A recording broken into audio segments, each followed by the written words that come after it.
Hey everyone, welcome to this explainer. Today, we're taking the humble root vegetable and totally flipping the script. You know, most of us just see a carrot or a potato as, well, just a boring side dish. But we're going to trace their incredible journey all the way from the soil right to your plate. And trust me, by the end of this, you'll see exactly why they're absolute biological and nutritional powerhouses, not just a garnish. So what if I told you there's a literal nutritional goldmine buried right beneath your feet? It's true. These incredibly resilient crops grow almost entirely underground. It's like a built-in bunker, protecting them from harsh weather and pests. And while they're down there, they are just packing in massive amounts of vitamins, minerals, and complex carbs. We've got a great roadmap today, following their complete life cycle. We'll cover what root vegetables actually are, preparing the perfect soil, our top 10 crops, the science of curing, seasonality and storage, and finally, their powerful health benefits. All right, let's jump right into Section 1. What are root vegetables? Unearthing the underground storage organs. Okay, this might actually blow your mind a little bit. Did you know that many of the staples sitting in your pantry right now, like potatoes and onions, well, they aren't technically true roots at all? I know, crazy, right? Lumped together in the kitchen, sure, we call them root veggies because they grow underground, but biologically speaking, they're highly specialized storage organs with totally different structures. Take a look at the true bulb. Think onions or garlic. This is a very distinct perennial storage structure. Its whole job, literally its only purpose, is to hold onto nutrient reserves so the plant survives through dormancy. It's got a really specific anatomy too. There's a basal plate at the bottom where the actual roots grow out of, fleshy scales that act as the main storage tissue, and a thin, papery skin called a tunic, protecting the whole shebang. So this brings us to a major scientific divide. True taproots, like your carrots, parsnips, turnips, and radishes, they draw directly from the seed's primary root. But on the flip side, we have modified stems. Things like potatoes, which are stem tubers, or ginger, which is a rhizome, and taro, which is a corm. They all do the exact same job, acting as an underground energy bank, but they evolved from completely different parts of the plant's anatomy. It's kind of fascinating. So how do we turn all that cool biology into a massive backyard harvest? Let's get into Section 2, preparing the perfect soil, the foundation for flawless roots. The absolute golden rule here is 12 inches. Your garden beds must be deeply loosened to at least 12 inches. Why? Well, imagine a tiny carrot seed sprouting. It desperately needs to push that primary root straight down. If it hits hard, compacted clay, or a rock, no way is it getting through. It's going to fork, split, and just become totally deformed. Instead of a beautiful straight vegetable, you'll end up pulling out this crooked, stunted little disappointment. To avoid that, you've got to dial in your soil prep. If you mix in about 3 to 4 inches of really good quality compost, aiming for roughly 5% organic matter by volume, and nail a slightly acidic pH around 6.0 to 6.5, growing these things becomes practically foolproof. You want the soil texture to feel light, with moisture, kind of like a damp, wrung-out sponge. And hey, if you're stuck with heavy clay, don't fight it. Build raised beds, use containers, or just stick to those shorter, half-length varieties of carrots and radishes. Okay, let's talk about what to actually plant.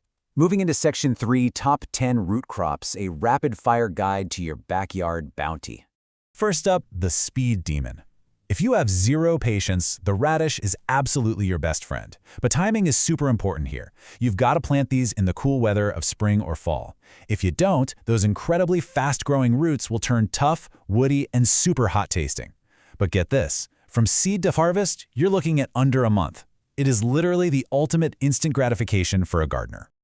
Now, totally on the opposite end of the spectrum, we have parsnips. These guys demand serious patience. We're talking up to 120 days to mature.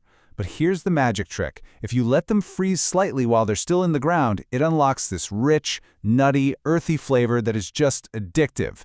Those freezing temperatures literally force the starches inside to convert into complex sugars. It completely transforms their culinary profile.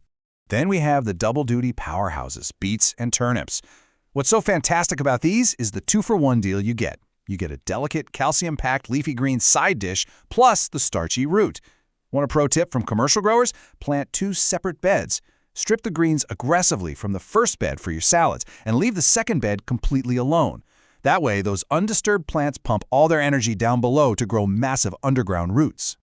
And we can't forget garlic. Yes, it's technically a bulb, but it grows right alongside our roots and acts as an unbelievable companion plant, repelling common garden pests and even deer. You plant it in the fall because it needs that winter dormancy period. And the best part? You just save a few choice cloves from your summer harvest to replant next year.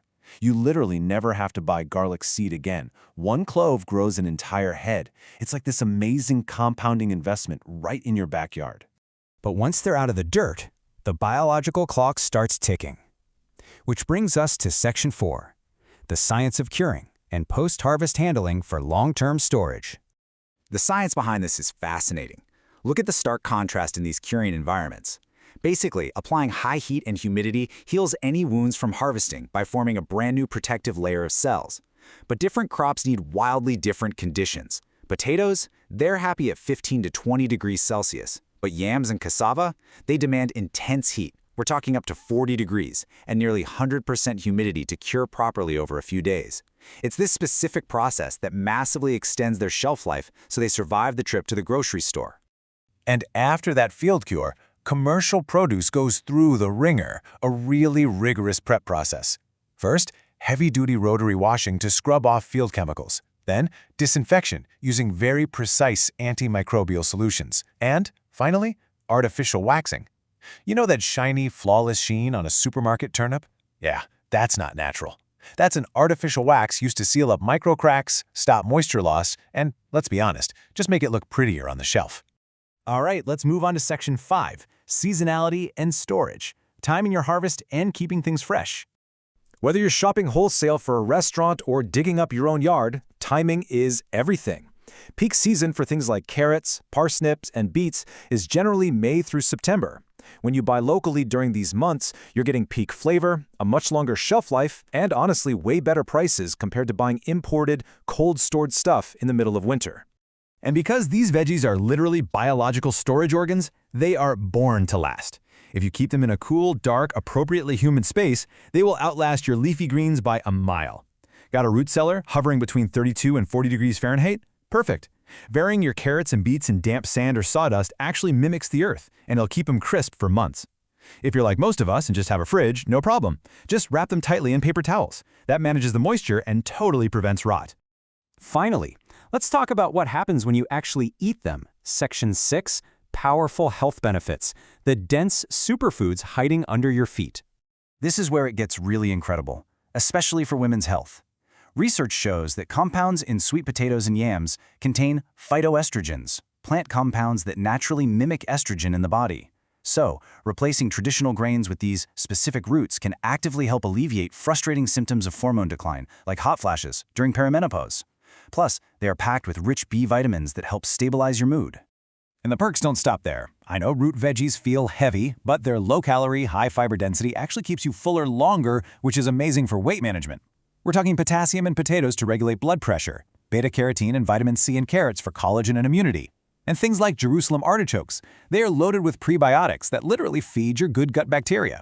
All that incredible soluble fiber even helps lower bad cholesterol and binds to excess hormones to just flush them right out of your digestive tract. So as we wrap up this explainer, you've got the exact blueprint to grow, store, and reap the benefits of these underground miracles, which really just leaves one question for you to answer today.